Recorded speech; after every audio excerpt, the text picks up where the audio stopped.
Back to another great edition of my Groom Show. For the Groom Show today, I got a very awesome guest, someone I'm really excited to talk to. He's an MMA legend, a wrestling legend, and he runs BloodSport for GCW, where he's brought in numerous WWE talent, like just recently Natty. And I'm talking about the one and only Josh Bar Bar Barnett. I am Rocco Cross. I am the host at Stutters, as you can tell already, and I am the host of the Groom Show. My interview with Josh will be coming up very soon. This is my groom, and as always, my gruelings. Welcome to my nightmare, so stay tuned. All right, buddy. Welcome to Grue, and thank you so much for taking time and coming on the show. I really appreciate it. My pleasure. Yeah, thank you, man. So the first question I want to start asking you basically is what drew you to love this sport, the world of mixed martial arts? Like when did you start like first loving it?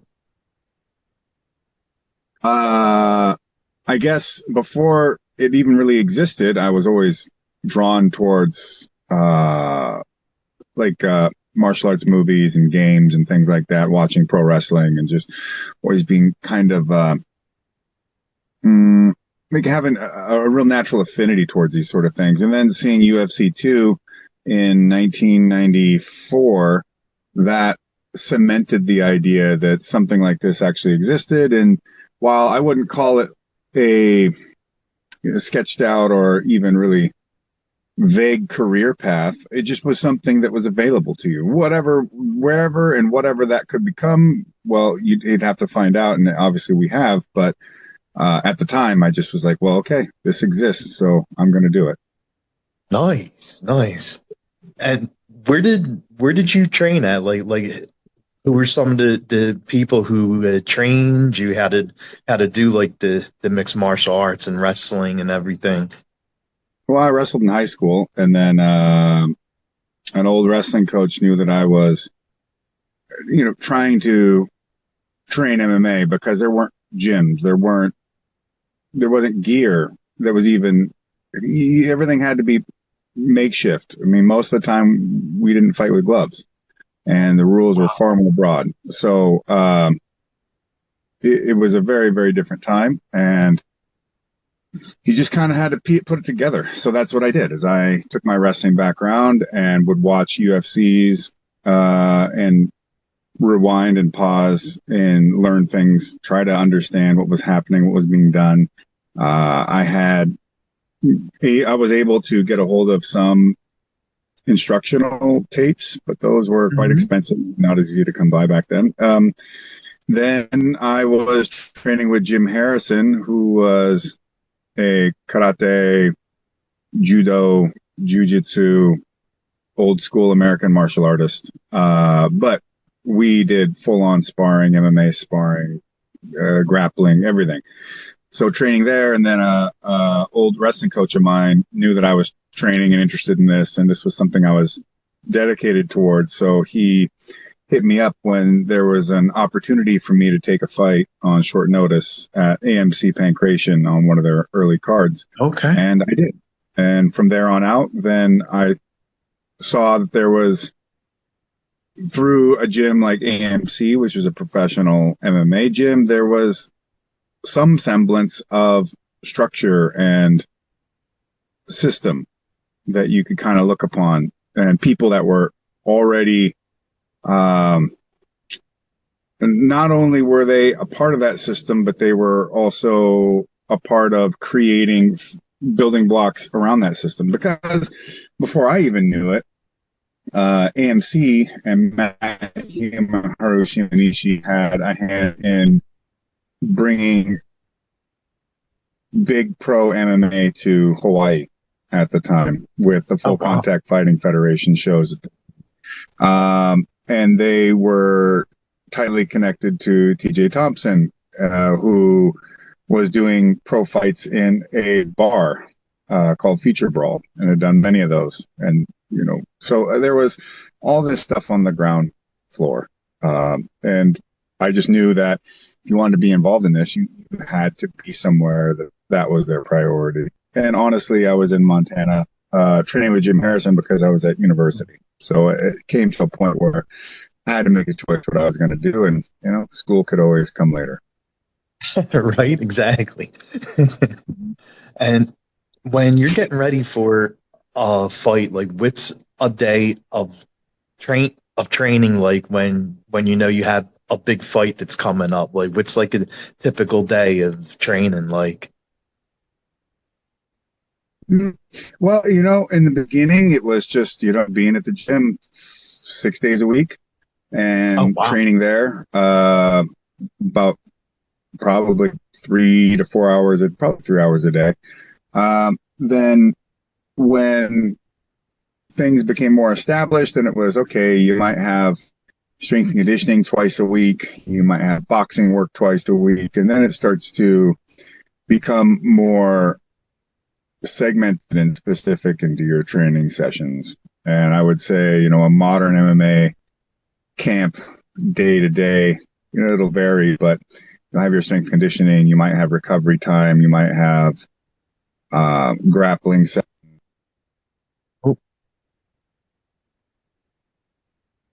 Oh, okay. You're you're back on. The video isn't on. I can hear you though. Oh, okay. I have 3 bars. Interesting. Well, hold on. Let me look at this. I don't know. You know,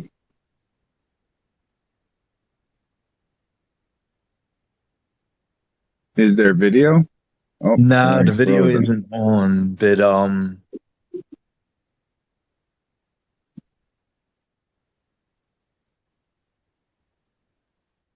okay, okay, you're on.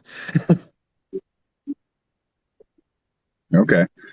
Uh, it just a modern MMA camp will have a variety of sessions throughout the week, spread over a course of usually 5 to 6 days, in varying intensity and degrees. But in the beginning, we didn't peak and valley as much, although there was a lot of people with backgrounds in wrestling that understood that kind of training. But lots of things have changed over the years. But ultimately, the thing is, you got to be out there putting work in, and you need to be working on your weaknesses, especially, and making your strengths stronger when you don't have fights coming up. When you do have fights coming up, then it's maybe emphasizing one particular aspect. Ooh.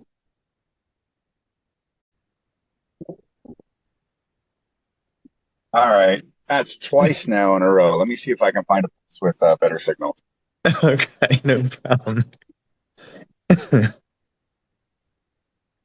Nothing Yeah, like. there we go. All right. Yeah, but basically, it's just a matter of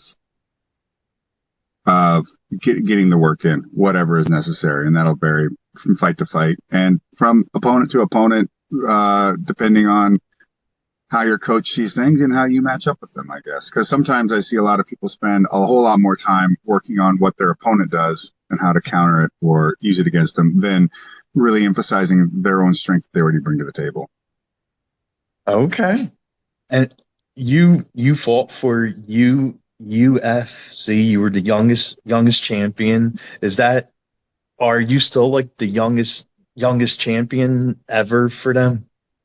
No, when John Jones won his title, he became the youngest champ ever. Gotcha. Uh, but I still hold the title of youngest UFC heavyweight champion of all time. And even then, Oh, John Jones was only like a few months younger than me when he won his. oh wow. Okay, nice, nice. And and what's it like how do you get into a mind frame like when you're about to be locked in a cage and you're basically staring across to the other guy who wants to win and you want to win like and how do you get into like how do you get yourself ready for that, get yourself psyched for something like that? I think for most people, what it comes down to is, well, for one, every individual is going to have their own approach, and that's going to be specific to them, and what works for them and what's detrimental to them could vary greatly. Um, but I think a lot of it has to do with your camp. The camp is supposed to not just prepare you for the day, but in some ways it's supposed to create anticipation. So you would think by the time you get to that day, no matter what your preparation, pre-fight prep on the day of is, it should make you energized in a way to go out there and perform and feel the way you need to compete. Now, for me, it was just really, fight week, I would get really testy, and I had zero patience for a lot of things. But a lot of it was just kind of waiting for the day that I actually get to do what I want to do. And getting in the ring to me was like the ultimate feeling of freedom. So I enjoyed it. I loved it. I looked forward to it. But I know there's other people that, for them, being actually quite nervous and anxious is the best way for them to approach it. And for me, that was just never the case. Oh, okay. Okay. And you do a lot of stuff for catch style wrestling. And for anyone who doesn't know about like what catch style wrestling is, can you tell us a little bit about it? Well, I always liked to give this little turn of phrase, and that is that jiu-jitsu is the gentle art and catch wrestling is the violent art. But that was just a nice little off-the-cuff thing I came up with a long time ago. However, I would say they have probably more in common than they don't. In terms of a competition rule set, in catch wrestling, you can win by pin, and in jiu-jitsu and most of the other submission wrestling styles that we see now, that's not an option. But catch wrestling is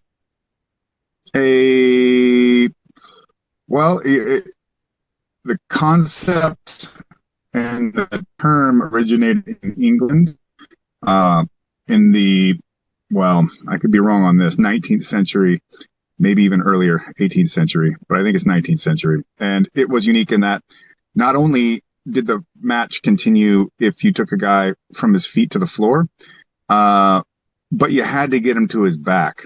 And if you were on the ground, you could continue to wrestle there, which is a lot of where the submission elements would come into, which were mostly a tool used to create a pin or open the guy up for the pin. But, in time, other people took it and advanced it and added more to it, and it traveled the world. This was sort of the universal style of entertainment-based submission wrestling and proto-MMA back in its era in the late 19th century, early 20th century. And you could see people from all over the world, including Japanese judoka and jiu-jitsuka. And this is how submission grappling really made its way to Brazil. That would eventually become Brazilian jiu-jitsu, because pro wrestlers and people like Mitsuo Maeda, who is often, he's lauded as the guy who brought jiu-jitsu to the Gracies, because the elder Gracie patriarch, whose name escapes me, he hired him to teach his kids. But that same Gracie owned a carnival and held pro wrestling matches, which is why Maeda was there in the first place. Oh my God! Which is why they called him Count Koma, because it was a pro wrestling name. And he had trained in catch and jiu-jitsu and judo, and he trained the Gracies and all this kind of stuff, and they took it and ran with it. And then over time, guys like the Fadas, and then you had the Luta Libre guys, which are more catch wrestling based. And you even had catch wrestlers in the Gracie family like George. But the thing is, it just was the premier and most noteworthy style of combat sports in its era. And it was as such that when Jack Johnson left the United States in the 19th century and went to Europe and did a tour over there, he would do catch wrestling matches as well as boxing matches. And so old boxing and wrestling have a whole lot more overlap with each other than you would see with our modern versions of the two. And even things like, because of the association with carnivals and such, like magicians and of the like, and wrestlers and boxers all had kind of overlap and a bit of brotherhood with each other. But basically, catch wrestling is most would be most visible if you watched American folk style wrestling, what you would see in colleges and high school. That is the root foundation style for that wrestling style. It's just that they removed the submission element and they have altered it with different aspects of the rule set and scoring. But all, folk style wrestling is derived directly from catch as catch can. So a simple way to describe it to people that understand what wrestling is, amateur wrestling and submission wrestling, it's basically folk style wrestling with submissions. Basically, yeah. And and you also like coach too. Like you train and coach for both like mixed martial arts and catch wrestling. Yeah. It came naturally to me, and as much as I do believe it is, I feel a responsibility to do such a thing, to keep these things alive and to pass that fire down to other people. I think it's also just a character trait of mine. I just gravitated towards it anyways. And so it makes it a lot easier to be able to accomplish both tasks. Yeah, definitely. Your first like pro wrestling match was in Japan, and you wrestled like a wrestling legend, Yuji. And how was that like? I mean, you go from like the world of like mixed martial arts and like catch wrestling, and now you're doing like the pro wrestling.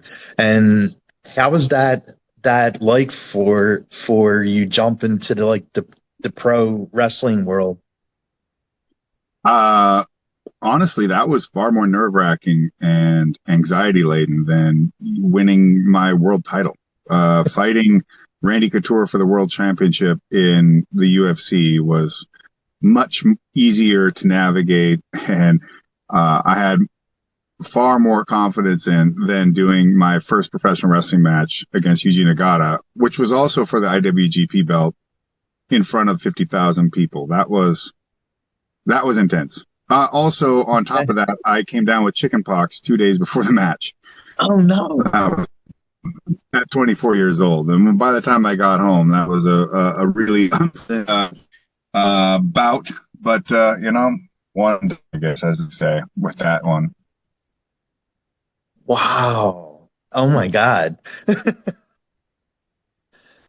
Yeah, that was. I see like one.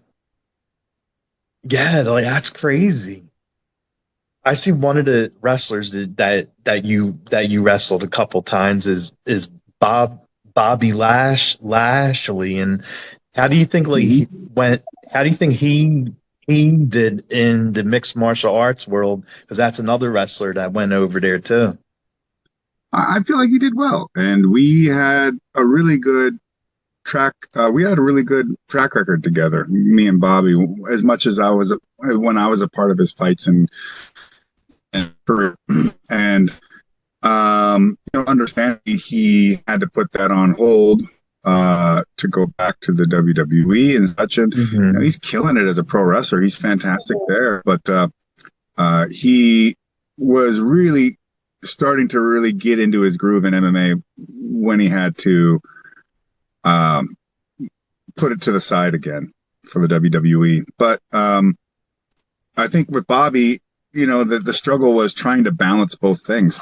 And it makes it difficult with such a heavy touring schedules and travel for pro wrestling and all of that, as well as trying to have the time to train properly for your fights. But I think he did quite well. He's an incredibly great athlete, very strong, only got better as we kept training. And I still think he could go out there and definitely kick the hell out of some people.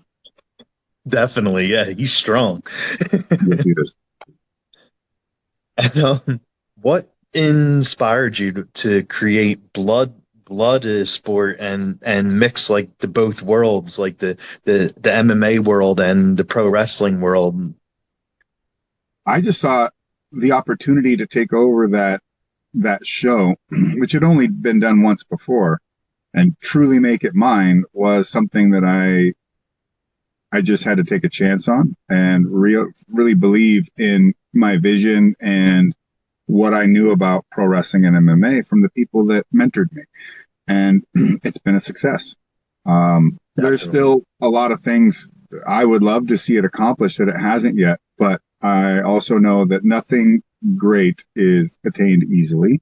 So, you just got to keep charging forward. And we have our 14th show coming up in the United States, August 2nd in Jersey during SummerSlam week. And then we've got our second international show in London, end of September 28th. So, those are pretty cool things to consider all around. But, being complacent has never really been something that sat well with me. There you go. and for your shows, the BloodSport shows, like you've had some pretty brutal fights on the show, and I remember like the hard hitting match that you had with Suzuki and the bloodbath with Mox. And like who do you think has been like the hardest hitting guy you've had yet on BloodSport that you stepped in the ring with? That's tough. I mean, Mox is definitely hard hitting, but he's different. He's that kind of guy that it just almost impossible to make him quit. And he's just spiteful about anything you do to him. The hardest hitter I've probably been in the ring with, good question. Maybe Baron Corbin in a or I guess he's not going by Baron Corbin anymore, is he? He was quite a lot to deal with, to be honest. He's a big guy, wow. 6'5". I don't know how much he weighs, but yeah, he's serious business. So if you catch Bishop Dyer, as he's going by now, know that he is for real. But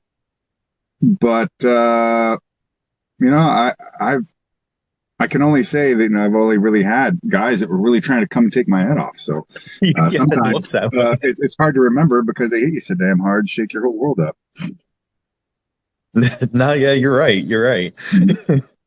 And the thing with Mox, like a lot of people just think like Mox is like this hardcore like bloody wrestler, but he actually like mixes like a lot of grappling too, and he knows how to grapple and put submissions on. Like he's not just like a hardcore guy.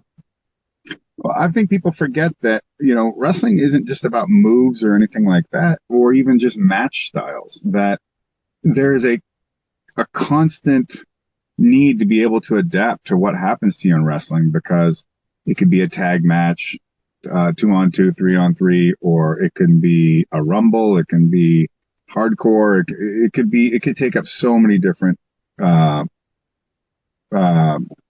styles, or it could take on so many different variations that if you can't take what you have and make it work in these different rings and competition formats, like you're not going to be very successful. And so the thing about Mox is that he realizes that at the end of the day, if you want to get your hand raised, you got to knock him out, submit him, pin him. You got to figure some way to make him either give up or to do it enough damage that the referee says that's enough. I mean, you got to beat this guy. And so by training more, developing more of a submission game and more wrestling and just adding more skills, more tools to the toolbox makes you a more competent wrestler, makes you more capable, and gives you more options, because wrestling is so varied. You just never know what you're going to see in there. And I'm sure the idea of a Canadian destroyer was preposterous until all of a sudden there it is. And it's like, well, okay, well, guess you better deal with this now. Right. And you've worked like on your BloodSport shows, like you've worked a lot with talent from the WWE, and one of the most recent talents was Natty, and she showed like a completely different side than she shows you in the WWE, and it's good to see like these two different sides of her. I agree. And for me, it was also very cool to be able to show a side that I've known about for a long time because of the relationship we've had, my relationship with the Hart family. Uh, I always knew that she was capable of this and would excel. It's just that for no fault of their own, people just weren't aware. And Natty's done an incredible job about being a personality within professional wrestling, whether she's in the ring, out of the ring, or anywhere in between. But within that, yeah, I think people tend to forget that there are wrestlers out there that are born from this. They're like molded from the clay found under the ring. You know what I mean? Like they're it, and Natty is one of them. So Bloodsport was a great fit for her, and I would love it to see if we could, have her back and to show more of the world what that looks like. Oh yeah, definitely, definitely. Like she killed it. Mm-hmm. And when like how did your match happen with Claudio for AEW, and did they ever, is there any chance you like going back there again? The match really came about because they were doing a show in Seattle, a pay-per-view with it seemed like the leading theme was a honoring of Antonio Inoki, my coach and mentor. So my basic premise was I got a hold of some of the office there, and I'm like, you're gonna hold an Antonio Inoki memorial show thing in my hometown and not have me on it? You gotta be kidding me. And there were some ideas. In the end, just the single match with Claudio was all that came about, and I was really pleased to be able to share the ring with them, and given an opportunity, would easily do it again. I owe him for after getting that nice little pinfall over me. I owe him back for that. But nonetheless, I really appreciated what he brought to the contest, and that alone would make it worthwhile. As for seeing me back in AEW, I mean, look, I'm not a mercenary exactly, but when you pay, I show up. If you need somebody to get beat up, I'll be there. And it doesn't matter what the ring is, where it's at, who owns it, where it's located. So I'm always down. I'm always game for that. But it's not something I necessarily see happening anytime soon. But this is pro wrestling, so who knows? Yeah, right, exactly. And when you aren't fighting and training, what do you like doing during your free time? Free time's rare. But I've got hobbies like anybody else, with my muscle car habit, which I've had for a very long time. Although I don't really have the opportunity to really get as deep into these projects as I used to, but I enjoy that. I enjoy, I really do love being a part of the ecology of MMA and pro wrestling, is being around it, and the coaching and that, I mean, I wouldn't call that a hobby, but it definitely makes it a lot easier when you really enjoy what you do for your job. Other than that, I've got a huge list of travel I want to get accomplished at some point, because I love seeing the world and what it has to offer. So many foods I haven't eaten yet. And, I've got my whiskey distillery, Sesame Creek in Oxnard, California, which can take some time off of my hands. But again, something super enjoyable. And I don't know. Anytime I feel like I'm going to have downtime, I tend to think usually with more exuberance than is really a lot, or is really available to it, that, oh yeah, I could just do this other thing on top of that. So, okay, now I've got Now I have zero. I don't have enough time to get that done or any of the stuff I have to get done. So it's a thing where you feel like you're bouncing plates the whole time. But as I always tell people, my busyness is not because of tragedy or poor bad circumstances, because of my own choices that I decide for the things that I want to do. And sometimes they get a little bit bigger than you expect. Oh yeah. I know you're like a big rock and roll guy, heavy metal music. So who are some of like the bands that you love listening to that are on your playlist? Oh, well, I mean, I love listening to a ton of stuff, and I haven't been going to concerts as much as I used to, just only because I've just been so busy, and you get so tired sometimes you just forget to even figure out what the hell's going on. But I went and saw my friends. They have a electronic and industrial act called Youth Code. Saw them. Let's see, that was on Saturday night, which was fantastic. Nice. Then, as far as like, I was listening to a band named Revocation the other day because I was going through their newer albums because I was a huge fan of their first two. And I'd listened to their other stuff here and there, but I just didn't give it enough time. So I started going back through that, especially because my fighter, Victor Henry, he just,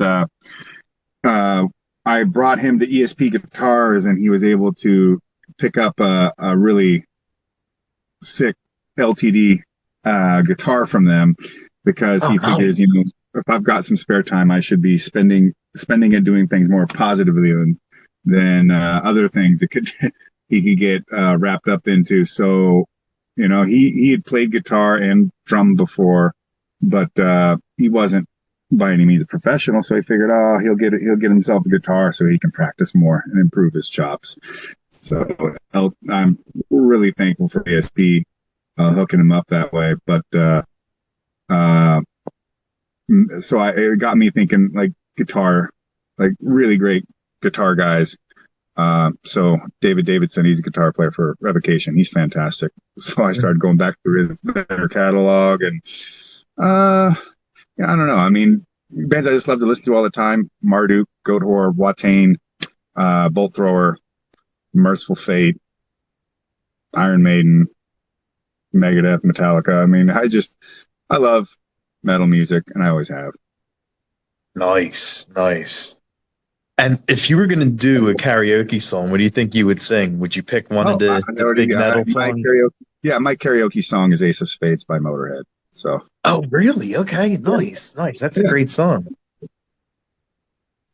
And I'm a big horror fan, so I always ask my guests this: are there any horror films, scary films that you like to watch?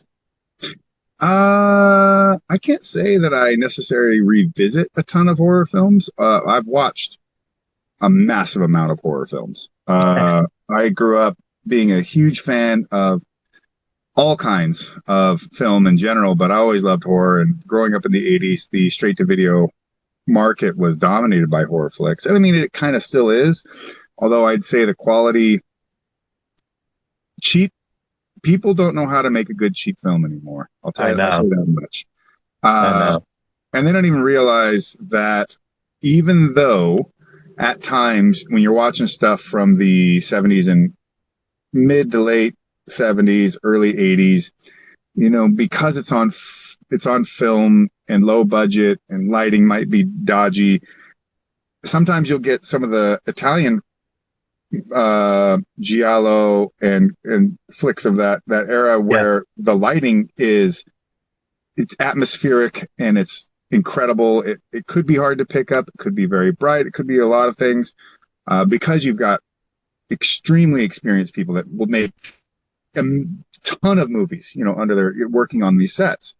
Or they don't, you're watching some movie. It could be American. It could be anything, but the lighting, they just don't have so everything is dark and kind of washed out at times. And, I understand in trying to make a film where that can make scenes like, that's really a pain in the ass. But sometimes in horror, it makes happy accidents where it makes it seem grittier and grimier, and it gives you a bit of a visceral feeling to what you're watching because of how hard it is to make things out. It could also help hide, in effect, old school physical effects and make them seem more gruesome without Yes. giving you too much detail as to then, oh, you can now see that it is a special effect, or it loses its mark.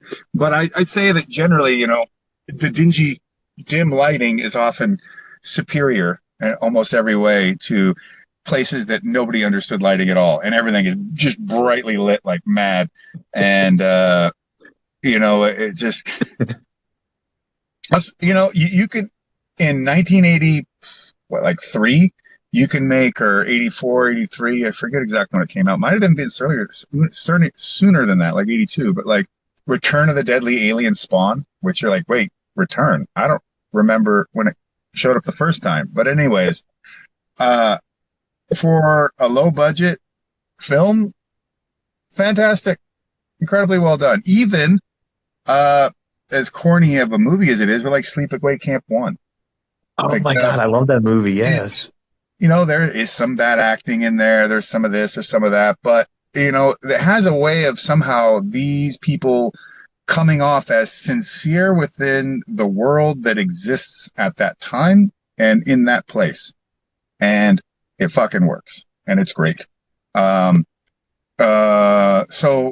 for me, I've just always found there was a lot of imagination in horror. There was a lot of exploitation and rip-off film that was basically horror especially coming out of Italy. Like I remember one time back in the day, I managed to track down just about every Road Warrior Escape from New York rip-off film from Italy, because I remember the cool VHS art on all of these tapes. So I always wanted to see them as a kid. And, some of them clearly missed the mark. Some of them, you could see what they were trying to do, and it was really cool, but they didn't quite pull it off. And some of them would really leave you surprised. Like, just like, wow, that was a really great movie in its own way, and I never would have thought of doing it that way. So, I love horror films, and I have some on like my top 100 of all time kind of things. Oh, and nice. Although my fiance is not a big horror movie fan, so I ended up watching them only by myself. But It makes sense. Yeah, I don't remember what the last horror film I saw was. We did watch Barbarian together. Yes, that was which good. I thought had good pacing, but I thought overall it was a bad movie. And Okay. I felt like there was choices that they set up that they didn't follow through with very well. But I liked the way it was shot. I like the soundtrack. But like, what was the last horror movie that really, where I was like, okay, that was really rewarding. In a Glass Cage, Spanish film from the 80s, intense, not super gory, but yeah, that was gnarly. Oh, I did get my fiance to watch Evil Dead Trap from the Japanese film from. I know. I saw that 80s. one. Yeah, that was entertaining. Yeah, I mean, she especially by the end of the movie, she's like, "Wait, what the fuck?" It gets really weird, but still, I enjoyed. There's so many plot holes in that thing, but I don't care because it kind of sticks to itself and doesn't betray itself, essentially. Even when you see where they painted themselves in a corner. Whereas, I felt like Barbarian betrays itself. I feel like it sets up so much potential and blows it.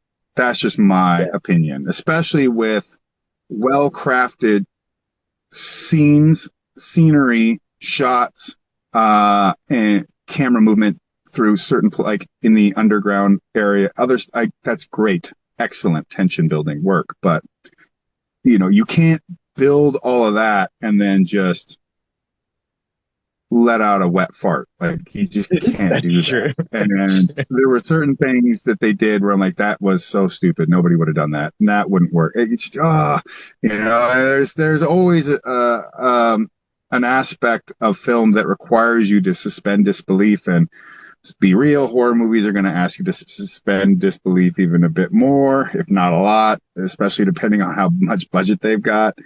But yeah, I'm still up for it. Yeah. Nice, nice. And what about food? Like, do you have certain foods that you love the most? I'm still always on the adventure for the world's greatest cheeseburger, wherever that may be. Oh, right, okay. Cheeseburgers are so good. Like, you can't go wrong with a burger. That's Yeah, they're fantastic. And when you oh get my a God, proper one, it just makes you feel so satisfied. definitely yes. And I guess the last thing I'll ask you is there anything coming up for you that you want to plug, and where can fans follow you at? Well, we have a catch wrestling tournament happening here in Southern California, August 10th. It'll be an ACWA Spring Open. All the details from that you can find on my Instagram page and in the link in my bio. In addition, we've got BloodSport 14, August 2nd. That's East Rutherford, New Jersey, during SummerSlam week. Some names have been announced, like Janai Kai, Simon Gotch, Dom Guarini, Masha Slamovich. I know there's more, but again, I'll promote all of this. It's out there. That'll be available on Triller Plus for those of you. And if you're not a member of Triller Plus, they usually give 1 week free subscriptions to give you a trial period. Then we've got Bloodsport London, September 28th at the Electric Ballroom. No names have been announced for that yet. Tickets have not been put on sale yet either. And on top of all that, I'll be going back to England with our ACWA Warbringers catch wrestling team, who has been very successful. 5 world championships so far, 2 runners-up over the last 2 years. And we are fundraising, as usual, to be able to bring these athletes from America off to England to go and compete and represent Team USA. And you can donate by going to our GoFundMe, which I think is it. Well, I made a custom link for it, but I forget the name. But you can find that information on my Twitter and on my Instagram, and the link in the bio on both. And for this, it's like there is no set minimum or maximum. Just anything, any support helps, and we always appreciate it because you're taking some athletes that had college wrestling careers and now they're moving on past that with something else to do. Young up and coming fighters or grapplers and everything in between. And we love going over there because it's a fantastic event. It'll be streamed probably for not even any real excessive amount of money. Andrea and the Snake Pit in Wigan do an incredible show. It looks great. They really care about the sport and the athletes, and it's a fantastic thing to be a part of. And I'm just glad to be able to continue to do it. Awesome, man. Well, thank you so much for taking time and doing this. It was very nice chatting and talking to you, and thanks so much for this. You're welcome. Definitely. Well, have an amazing day. You too.